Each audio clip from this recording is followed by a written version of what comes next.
The Bangalore apartments federation BAF, जो बेंगलुरु शहर के लाखों अपार्टमेंट निवासियों के हितों का प्रतिनिधित्व करता है, ने आज एक महत्वपूर्ण प्रेस कॉन्फ्रेंस का आयोजन किया।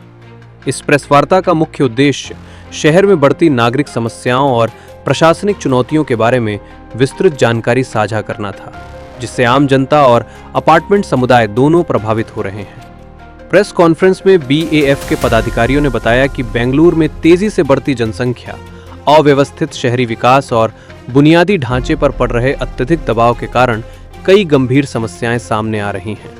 इनमें पानी की कमी, ड्रेनेज और सीवेज सिस्टम की खराब स्थिति, कचरा प्रबंधन की चुनौतियां, बिजली सप्लाई में अनियमितता और ट्रैफिक जाम जैसे मुद्दे प्रमुख हैं।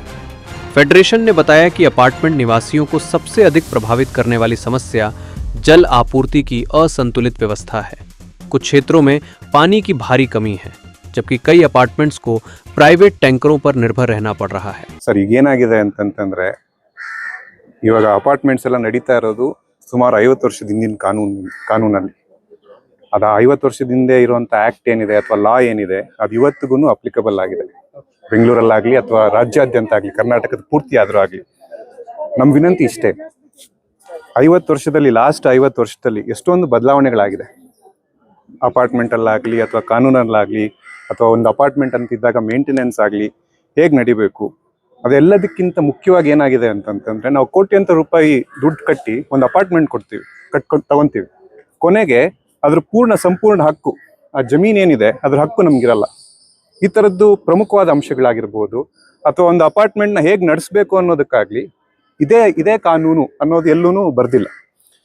ಇದಾಗ್ಲಿ ಮತ್ತೆ ಒಂದು 50 ವರ್ಷ ಆಗುತ್ತೆ, 40 ವರ್ಷ ಆಗುತ್ತೆ, ಆ ಅಪಾರ್ಟ್ಮೆಂಟ್ನ ನಾವು ಕೆಡೋದಕ್ಕಾಗ್ಲಿ ಅಥವಾ ಮತ್ತೆ ಮರು ನಿರ್ಮಾಣ ಮಾಡೋದಕ್ಕಾಗ್ಲಿ ನಮ್ಮಲ್ಲಿ ಒಂದು ಸಮಗ್ರವಾದಂಥ ಕಾನೂನಿಲ್ಲ.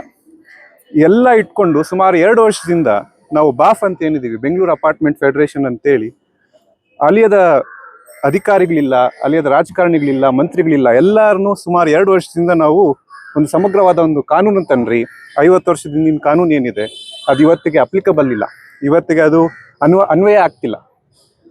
ಅವೆಲ್ಲ ದೃಷ್ಟಿಯಲ್ಲಿ ಇಟ್ಕೊಂಡು ಒಂದು ಕಾನೂನು ತನ್ರಿ, ಇದು ನಮ್ಮ ವಿನಂತಿ. ಇಷ್ಟೆಲ್ಲ ಮಾನ್ಯ DK ಶಿವಕುಮಾರ್ ಸಾಹೇಬರು ಹೋದ ವರ್ಷ ಒಂದು ಕಾನೂನು ತರ್ತೀವಿ ಅಂತ ಅಸೆಂಬ್ಲಿಯಲ್ಲಿ ವಾಗ್ದಾನ ಕೊಟ್ಟರು, ಒಂದು ಸದನದಲ್ಲಿ ಒಂದು ಮಾತು ಕೊಟ್ಟರು. ಅದನ್ನ ನೀವು ಎತ್ತಿ ಹಿಡೀರಿ, ಅದನ್ನ ನಮ್ಗೇನಿದೆ ಅದು ಮಾತು ಉಳಿಸ್ಕೊಳ್ಳಿ ಅನ್ನೋದಷ್ಟೇ ನಮ್ಮ ವಿನಂತಿ. ಮ್ಯಾನಿಫೆಸ್ಟೋ BJP ಮ್ಯಾನಿಫೆಸ್ಟೋದಲ್ಲಿದೆ, ಕಾಂಗ್ರೆಸ್ ಪ್ರಣಾಳಿಕೆಯಲ್ಲಿದೆ, ಎರಡರಲ್ಲೂ ಇದೆ. ಅದನ್ನ ನೀವು ಕಾಲ ಕೂಡ್ ಬಂದಿದೆ, ದಯವಿಟ್ಟು ಒಂದು ಕಾನೂನನ್ನು ತನ್ರಿ, ಜಾರಿಗೆ ಮಾಡ್ರಿ ಅಂತ ನಮ್ಮ ವಿನಂತಿ. ವಿಶ್ವ ಅಂತ ಹೇಳಿ, ಆಡಳಿತ ಮಂಡಳಿ ಸದಸ್ಯರು ಬಾಫ್ ಇಂದ. Governance is the biggest Kannada ಹೇಳ್ಬೇಕಲ್ಲ. ಓಕೆ, ಇದು 1972 ಇದು ಆಕ್ಟ್ ಇದು. ಸೊ 50 years ಬ್ಯಾಕ್ ಏನು ಮಾಡಿದ್ದು ಅದು ಇಂಪ್ಲಿಮೆಂಟ್ ಮಾಡೋಕ್ಕೆ ಇವಾಗ ಪ್ರಾಬ್ಲಮ್ ಇದೆ. ಅದಕ್ಕೋಸ್ಕರ ನಾವು ಏನು ಹೇಳ್ತಾರೆ, ಹೊಸ ಒಂದು ಅಪಾರ್ಟ್ಮೆಂಟ್ ಆ್ಯಕ್ಟ್ ಮಾಡಿ ಇದು association of owners or association of residents ಮಾಡಿ ಅದು ಅನುಕೂಲ ಆಗುತ್ತೆ ಅಂತ ಹೇಳಿದ್ದು ಒಂದು. ಸೆಕೆಂಡು, ಬಿಲ್ಡರ್ಸ್ ಹ್ಯಾಂಡ್ ಓವರ್ ಮಾಡ್ತಾರೆ ಬಿಲ್ಡಿಂಗು, ಅದು within 50% of the builders purchase ಮಾಡ್ತಾರೆ. ಆ ಟೈಮು ನೀವು ರಿಜಿಸ್ಟರ್ ಮಾಡಿ ಅಸೋಸಿಯೇಷನ್ ಕೊಟ್ಬೇಕು ಅಂತ ಹೇಳ್ತಾರೆ, ಅದು ಸೆಕೆಂಡು. ಥರ್ಡು ಏನು ಹೇಳ್ತಾರೆ, ನಾವು ಓಲ್ಡ್ ಬಿಲ್ಡಿಂಗ್ಸ್ ಎಲ್ಲ ಇದೆ, ಆ ಬಿಲ್ಡಿಂಗ್ಸು ರೀಡೆವಲಪ್ಮೆಂಟ್ ಮಾಡೋಕ್ಕೆ ಒಂದು ಕಾನೂನು ಬೇಕು ಅಂತ ಹೇಳ್ತಾರೆ. ಇವಾಗ ಇಲ್ಲ, ಮಹಾರಾಷ್ಟ್ರ ಕಡೆ ಓಲ್ಡ್ ಅಪಾರ್ಟ್ಮೆಂಟ್ ಎಲ್ಲ ಇದೆ, ಅದೆಲ್ಲ ಮಾಡಿ ಇಲ್ಲಿ ಒಂದು ಅದೇ ಥರ ಮಾಡಬೇಕು ಅಂತ. ಇದು 3 ಇಂಪಾರ್ಟೆಂಟ್ ಇದು ಕಾಂಪಿಟೆಂಟ್ ಅಥಾರಿಟಿ.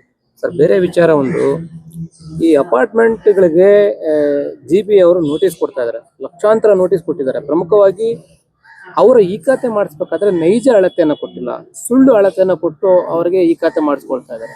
ಅಲ್ಲಿಗೆ ಸ್ಥಳಕ್ಕೆ ಹೋಗಿ ಮಾಜರ್ ಮಾಡಿದ ಸಂದರ್ಭದಲ್ಲಿ ಅಳತೆ ವ್ಯತ್ಯಾಸ ಇದೆ.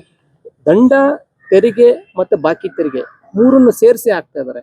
ಎಷ್ಟು ಲಕ್ಷ ನೋಟಿಸ್ ಬಂದಿದೆ ಅಂತ ತಮ್ಮ ಗಮನಕ್ಕೆ ಬಂದಿದೆ? 25 ಖಾತೆಗಳಲ್ಲಿ ಸಾಧಾರಣ 7 ಲಕ್ಷ, 25 ಲಕ್ಷ ಖಾತೆಗಳಲ್ಲಿ 7 ಲಕ್ಷ ಖಾತೆಗಳು ಮಾಡಿದೆ, ಈ ಖಾತೆ ಆಗಿದೆ. ಅದರಲ್ಲಿ 40,000 ಏನು ಅಳತೆ ಮ್ಯಾಚ್ ಆಗ್ತಿಲ್ಲ ಅಂತ ಸರ್ಕಾರನೇ ನಂಬರ್ ಕೊಡ್ತಾ ಇದೆ. ಇದರಲ್ಲಿ ನೀವು ಅಪಾರ್ಟ್ಮೆಂಟ್ಗಳೇ 40,000 ಅಂತ ಹೇಳೋ ತರ ನೀವು ಮಾತಾಡ್ತಿದ್ದೀರಾ, ಏನೋ ನಂಗೆ ಗೊತ್ತಿಲ್ಲ. 40,000 ಅಪಾರ್ಟ್ಮೆಂಟ್ ಆಗ್ತಿಲ್ಲ. ಸಾಧಾರಣ ಮನೆ ಆಗಿರ್ಬೋದು, ಅಪಾರ್ಟ್ಮೆಂಟ್ ಆಗಿರ್ಬೋದು, ಎರಡು ಆಗಿರ್ಬೋದು. ಅಪಾರ್ಟ್ಮೆಂಟ್ ಎಷ್ಟಿದಾವೆ ಅಂತ ಎಷ್ಟು ನೋಟಿಸ್ ಬಂದಿದೆ? ಆ ರೀತಿ ನಮ್ಗೆ ಮಾಹಿತಿ ಇಲ್ಲ, ಹೇಳ್ಬೇಕು ಅಂತಂತಂದ್ರೆ ಲೆಕ್ಕ ಮಾಡಿ ನಮ್ಗೆ ಮಾಹಿತಿ ಇಲ್ಲ. ಹಾಗಾದ್ರೆ ಅದು ಯಾರ್ದು ತಪ್ಪು? ಈಗ ಸರ್, ಇವಾಗ ಏನಾಗಿರುತ್ತೆ ಅಂತಂದ್ರೆ, ಖಾತೆ ಮಾಡ್ಬೇಕಾದ್ರೆ ಸಾಧಾರಣ ಬಿಲ್ಡರ್ ಯಾರು ಇರ್ತಾನೆ ಅವನೇ ಖಾತೆ ಮಾಡಿ ಕೊಡ್ತಾನೆ. ನಮ್ಗೇನೋ ಖಾತೆ ವರ್ಗಾವಣೆ ಆಗುತ್ತೆ. ಇವಾಗ ನಾನು ಒಬ್ಬ ಟ್ಯಾಕ್ಸ್ ಕಟ್ಟೋನ್ ಏನ್ ಮಾಡ್ತೀನಿ, ಹಳೇದು ಏನ್ ನಂಬರ್ ಇರುತ್ತಲ್ಲ, PPID ಏನಿರುತ್ತೆ ಅದೇ ನಂಬರ್ ಇಟ್ಕೊಂಡು ನಾನು ಟ್ಯಾಕ್ಸ್ ಕಟ್ತಾ ಇರ್ತೀನಿ. ಇದು ನೀವು ಬಿಲ್ಡರ್ದೇ ಸಮಸ್ಯೆ ಆಗ್ಲಿ ಅಥವಾ ಓನರ್ದೇ ಪ್ರಾಬ್ಲಮ್ ಆಗ್ಲಿ ಅಂತ ನೀವು ಸರ್, ಅದು ಯಾರ್ಯಾರು ನೋಟಿಸ್ ಬಂದಿದೆ ನಮ್ಮ ಹತ್ರ ಬಂದ್ರೆ ನಾವು ಅವರಿಗೆ ಗೈಡೆನ್ಸ್ ಕೊಡ್ತಾ ಇದ್ದೀವಿ ಸರ್, ರೆಗ್ಯುಲರ್ ಗೈಡೆನ್ಸ್ ಕೊಡ್ತಾ ಇದ್ದೀವಿ. ಮತ್ತೆ ಅದು ಪ್ರಾಬ್ಲಮ್ ಗೌರ್ಮೆಂಟ್ ಇದ್ರೆ ಗೌರ್ಮೆಂಟ್ಗೂ ಹೇಳ್ತಾ ಇದ್ದೀವಿ, ಇದು ಸುಧಾರಣೆ ಮಾಡಿ ಕರೆಕ್ಷನ್ ಮಾಡಿ ಅಂತ ಹೇಳ್ತಾ ಇದ್ದೀವಿ. ಡೈರೆಕ್ಟ್ ಸ್ಪೆಷಲ್ ಕಮಿಷನರ್ ರೆವೆನ್ಯೂ ಅವ್ರ ಹತ್ರನೇ ಮಾತಾಡ್ಬಿಟ್ಟು ಹೇಳ್ತಾ ಇದ್ದೀವಿ, ಇದು ತಪ್ಪಿದೆ, ಇದು ಕರೆಕ್ಟ್ ಮಾಡಿಬಿಡಿ.